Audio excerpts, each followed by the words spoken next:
Thank you very much. It's really an honor for me to be here. I do not claim to be an academic. I do not know every detail of the documentation of this very important subject of the B'nai Anasim and their return.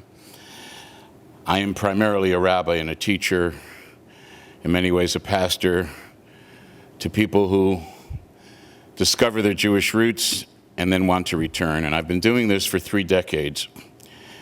So you may ask, how did a Ashkenazic Jew from Brooklyn, New York, raised in Bridgeport, Connecticut, a rabbi in New Jersey for 15 years, and then all of a sudden, 30 years ago, becomes the rabbi in El Paso, Texas. How did he get involved in this incredible subject?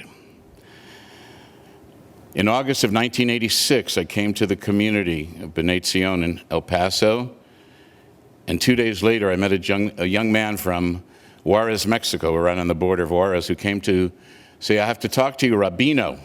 I did not even know what that meant, to tell you the truth. And he came and he told me a story that many of you have heard already.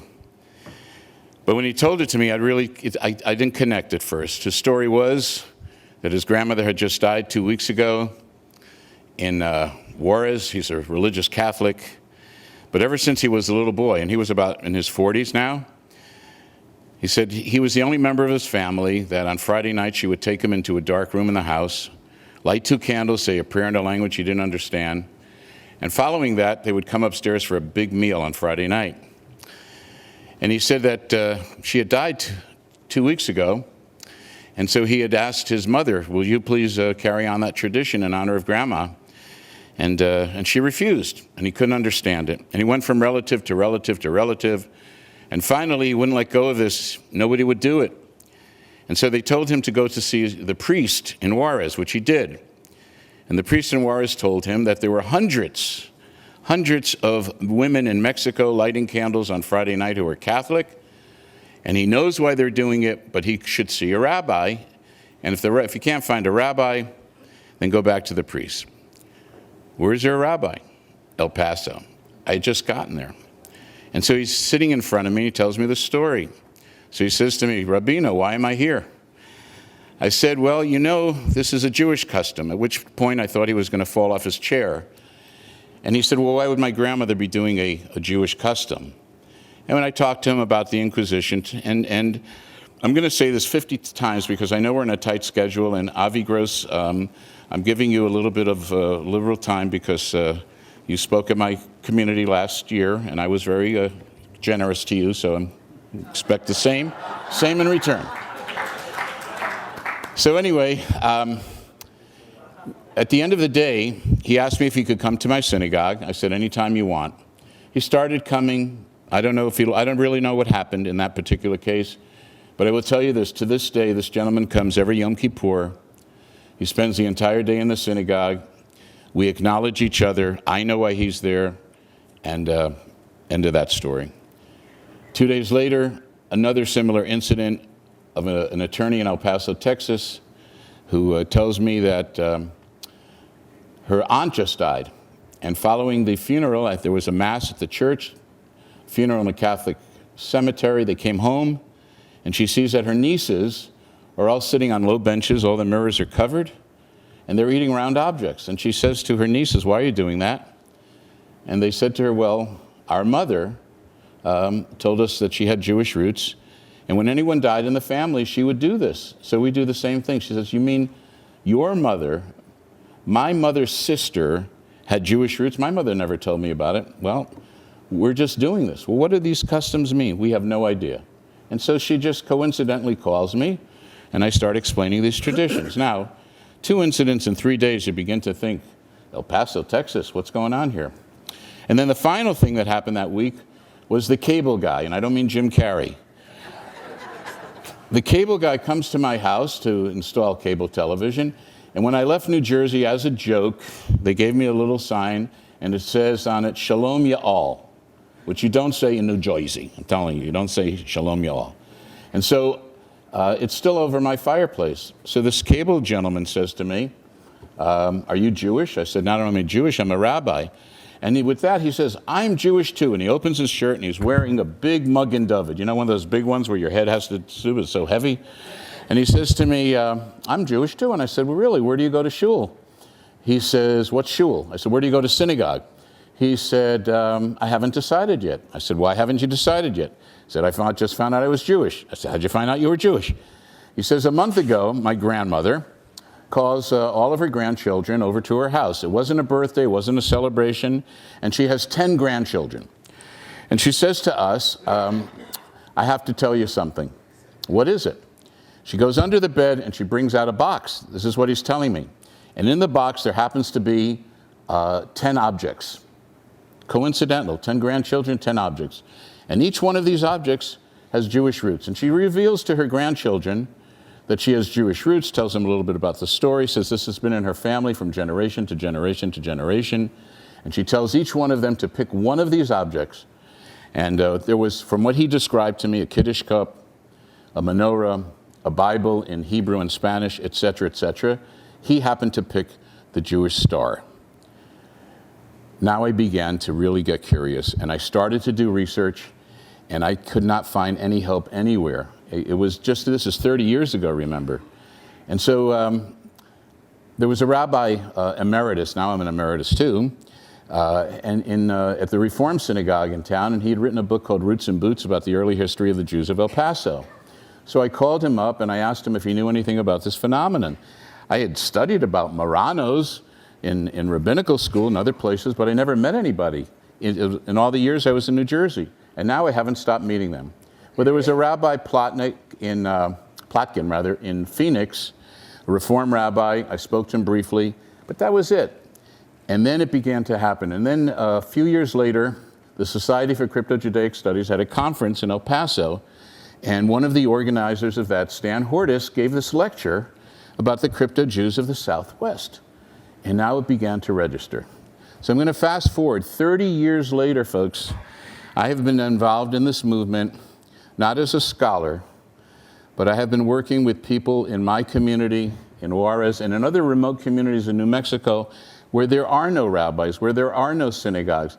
And all of a sudden, I became sort of a spiritual magnet for these people. And as I was doing it, it reminded me of an event that happened many, many years ago. It was at my bar mitzvah. My bar mitzvah occurred on Chol HaMoed Sukkot, Shabbat Chol HaMoed Sukkot, the festival of Sukkot. But the secular date was October 12th, Columbus Day.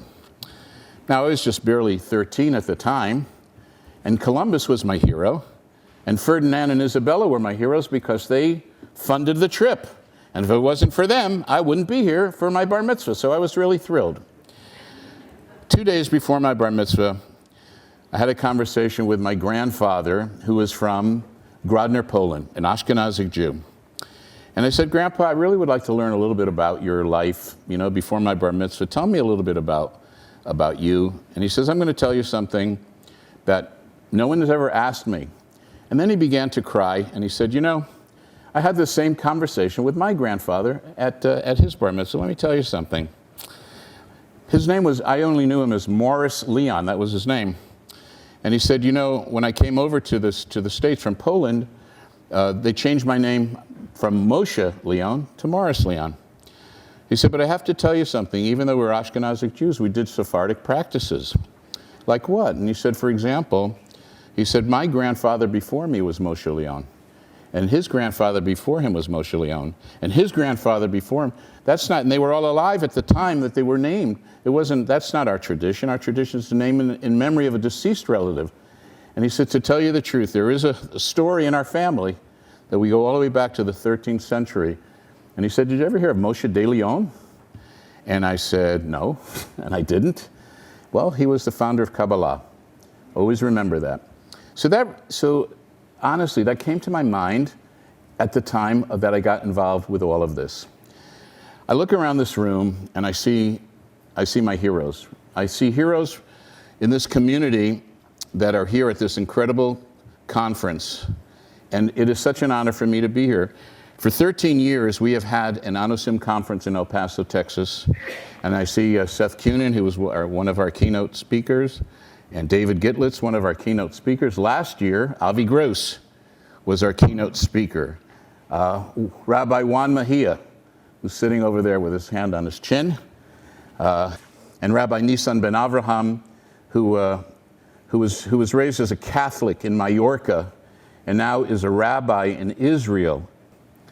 I had the opportunity at the Sephardic Center in the Old City of Jerusalem to perform a wedding with two Orthodox rabbis signing the ketubah. It's unheard of, a conservative rabbi doing a wedding. Don't tell the country of Israel, they might deport me today. Excuse me. Don't tell them, please. I performed the wedding at the Sephardic Center, and if you've ever been there, there's a big mural. And on the mural is Ferdinand and Isabella in the middle. It talks about the travels of the Sephardim to Israel. And what's really great is that the four people holding the chuppah, we made sure that the backs, the rear ends of the bride and groom were to Ferdinand and Isabella. And they were saying on this great day of love, we are here and we are well and we have returned. And the resolution also was that we will remember and we will work together and welcome the return of the B'nai Anosim. I always end this talk with a prayer, and it's a prayer that we all know. Those of us who go to synagogue, that is. When we return the Torah, we all rise and we say the words, Hashivenu Adonai Elecha v'nashuva hadei shameinu kekedem. I don't know if you're aware, but where that comes from is the book of Lamentations, the book of Eicha that is read on Tisha B'Av. And it's really not the last verse, it's the second to last verse, but we repeat it on the saddest day on the Jewish calendar. And even though Jeremiah wrote the words and did not know that the Spanish Inquisition was going to take place on the same day, I think maybe he really did know. So I would just like to conclude my comments by chanting the Hashivenu to a Ladino melody. Hashivenu Adonai Elecha v'nashuva Hashivenu Adonai Elecha v'nashuva Chadesh Yameinu Yameinu kekedem Hashivenu Adonai Hashivenu Adonai. Return us, O Lord, and we shall return. Renew our days as of old.